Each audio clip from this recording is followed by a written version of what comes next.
right, so Amazon. All right, so here's what's going on. We've been working over a little plan that I've had in my mind lately, and I want to go over it with you. I don't have a pointer, but I do have like Trudy's umbrella. I don't know how to work it. All right, so you'll notice right here we have a B, N, Z, J. B is Becca, N is Nick, Z is Zach, J is Jared. These two are like sons to me. This one is biological, this one is not.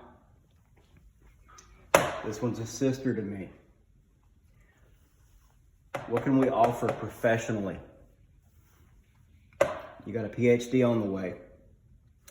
You will be the administrator and a psychologist.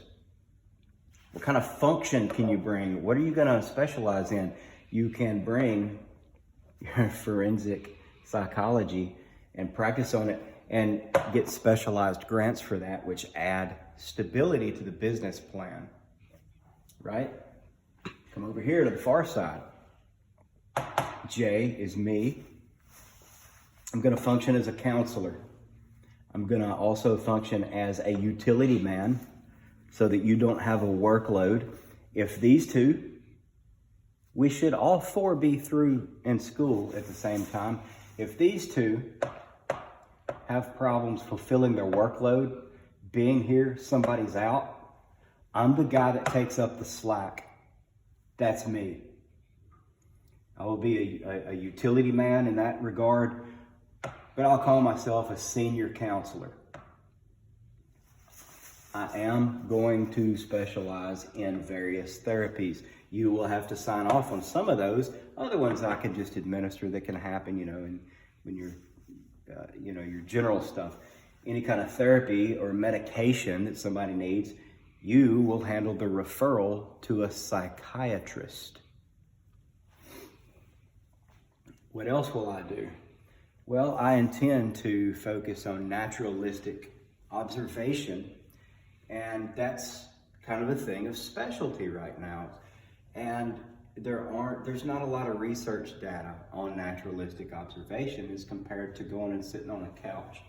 So that would qualify us for different types of grants for this naturalistic observation, because I will be able to provide research. When you can provide research for academia to do what they do, things can be learned. Everybody can get somewhere. I look for those grants to be significant. So we have two forms of specialized financial aid that add stability to us and give us a unique niche. We have something that somebody else doesn't have. Now, what we're currently looking at between Nick and Zach will one day PhD, supposedly. Nick is unsure whether he wants to go through and PhD. Now, when the old dogs kick off, the new dogs have something to carry on with. If they want to keep going on in school, they can work, 8 or 10 hours, seeing 6 to 8, maybe 10 people a week. And then they take that money, they're making 10 people at $100, there's $1,000. They pay the house 10, 20%, something like that. And that 15%, say, off of everybody, you're seeing 10, he's seeing 10, he's seeing 10, I'm seeing 10. We got 40 people. That's $4,000, $4,000 a week. 10% of that's 400. 1 month, that makes $1,600, $1,800 to pay the rent with. I think we can survive on that. If you don't want to do that, you can just come in and sign off on all our work. We'll handle it, right? But you can come down and practice and stuff if you want to. Now, moving on from that, we have to look at marketing, billing, and books. Well, these two are technologically proficient. These two have direction, target audience we want to hit. We have something that ties us into another entity. We have a ministry that Nick started, and I want to be a contributor on the web page for that. And we want to put that also on social media once it is up, where we can add stuff continually off of there. So when that happens, we're going to write articles, and at the bottom of the article, when I sign off as the author and give contact information for the ministry, I put a little note under there that says counseling associates available at XXXXXX. Note that that's not triple X or quadruple X, it's 7X. All right, now that ties us into ministry. We will all have the opportunity to put time, effort, money, or whatever we want to into ministry. There is no requirement of that. There is no pressure to do that. Nick is the leader of the ministry. I will be working with him in that regard. He is my lateral. Nobody's above, nobody's below. Zach may or may not work on the ministry. Becca, you may or may not work on the ministry. That's up to you. Now, what I would like to do in exchange for the ministry helping us with advertisement, which is going to be on YouTube videos, which is going to be in social media, which is going to be Twitter, Instagram, whatever. We may use Becca's account for that, for real, because like I've seen you go at it on social media. You're like a keyboard warrior. Okay, so that's advertisement. We need to help them. We need to get together once a year. We need to get together once every 6 months or so and have a talk about what we want to see the ministry do.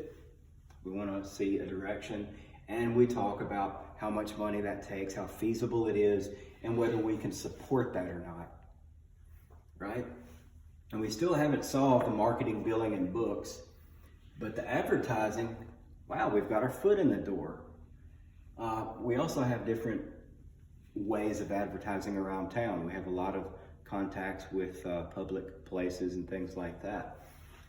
And we all know a lot of people. So the marketing, billing, and books, I don't know who wants that. Now, this is not Home Life Academy. We're not going to be like, hey, you do the books on Monday and you do this. We're not going to do all that crap, okay? You either do it or you don't. We can appoint a primary and a secondary person to do all that. I really do want to be involved in that. I need to be involved in that. I don't need to be the primary person doing that. We may outsource that once we are established. Document everything and do what we have to do. Because that first year of operation is going to tell us whether or not we're going to be able to get grants. It's going to tell us whether or not we're going to be able to get insurance to pay for people to come see us. That's going to have a lot to do with it. All right, so now let's talk some more about this utility and senior counselor position. Let's say that Nick has someone that he can't pin down, or that you're talking to somebody that you can't pin down. Well, what I see is we need to build infrastructure. And that infrastructure needs to be between us and between our clients and us. You need accountability with whoever you're seeing. I also need to establish community relations with them, more of a just group relationship. Now, you can't nail somebody on the head for what's going on with this person, what helps this person, what type of therapy would be successful for this person. Well, when that case comes in, we can all pitch in and help each other. But I'd like to add, I am looking to implement naturalistic observation into my part of the program. That's what I want. That's my area of expertise that I want to bring to the table. And that could mean we take somebody to the bowling alley, and it might mean that we take them to a baseball game or something like that. We talk to them and observe them and hang out with them, or them and their spouse, whatever the situation may be, and we observe them. We can also have meetings in the office, you know. Now, once that's established, when we kind of comprehend that idea, we have to talk about your client is your client. If you disagree with me and it's your client, you own your client. I do not. I don't care if you want to slap them. I cannot stop you. Well, yeah, I can, because that's not ethical. But as long as we are abiding by ethical standards, no one can overrule anyone else. If we have a problem, we talk to each other about it. But ultimately, we have to trust each other to not make ethical blunders. Whatever you say at the end, I'm going to trust that you're making the right decision that came from your gut. Just like with Nick, just like with Zach. Zach will be a little bit beneath the rest of us starting out. He's behind us. He is not as advanced as some other people here, but he's close. He's in there. He's on his way. So if you're handling all the referrals and whatever your area of expertise is, and you're getting grants for doing research in that direction, we can implement that as we get the right clients, and we can report that back and document research, and that adds to everything. We can actually get more money out of that in the long run. So let's talk about how this all works. We talked about the accountability between each other, and the kind of hierarchy there is yours is yours, mine is yours, but you own yours. We're free, but you are in charge of yours. I'm free to offer an opinion. You're free to offer an opinion to me. All right, but ultimately we're building accountability between you and your client. Another one of us steps in or sits in or does a group counseling session to get acclimated with someone, and then we've established more accountability, because what you've got is infrastructural strength when you do that, and that leads us to an interdependent growth. We grow together, we grow in strength, and the outcome of that is increased accountability. And as you probably already know from introductory psychology, a therapist is no more successful than a friend at solving problems in someone's life. The key ingredient there is accountability. So now you've got accountability not only established with you and your client, but reinforced with us. That triangulates the thing. But we're going to take it a step further. Everything's going to be Christ-centered. Everybody here is a theist, believes in Jesus. We're not going to, we trust each other not to, if Tom comes in and he wants to talk about the earth is flat, we're not going to debate him about it. We're just, going to face palm, bang head, make memes about each other, and let it go on. We're going to give him the help he needs. Christ-centered, well, Christ adds increased accountability. That's another person to be accountable to. Once again, accountability equals success. The funny thing about accountability equaling success is when you think about it, God is objective. That is something true? Ask God. Is something moral? Ask God. There's no man on earth you can ask if something is true, good, ethical, moral, logical. Only God can give you that answer. He is the source of all objectivity. There is nothing objective without God. Accountability with God, therefore, is objective. You might not know that your client is having an affair, but your client knows that God knows they're having an affair. Accountability. People are always going to be subjective. The best any of us is ever going to be is just a subjective opinion. That's why we come together and we talk about people, we talk about situations.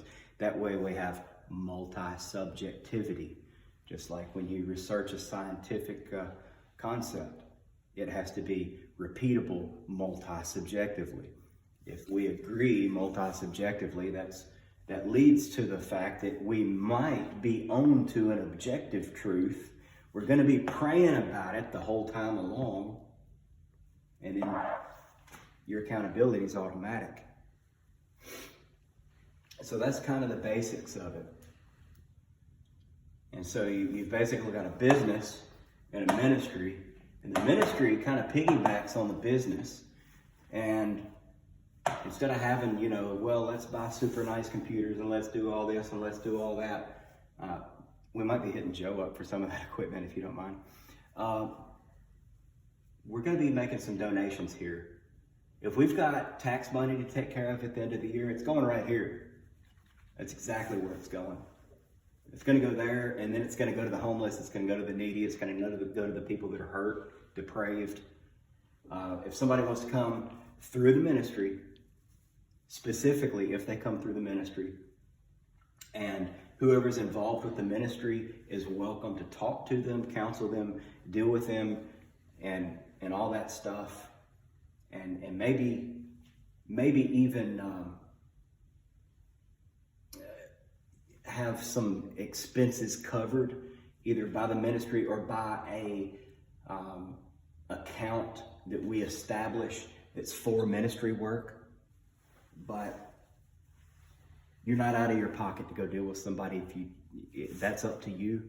We really hope that you do want to do things like that. But hey, if need be, and you need $8 of gas, $20 of gas or something. Why did I say 8, man? $8 of gas isn't anything anymore. That's the story. That's the outline. That's the business plan. That's it. Just real cut and dry. What do you think about it?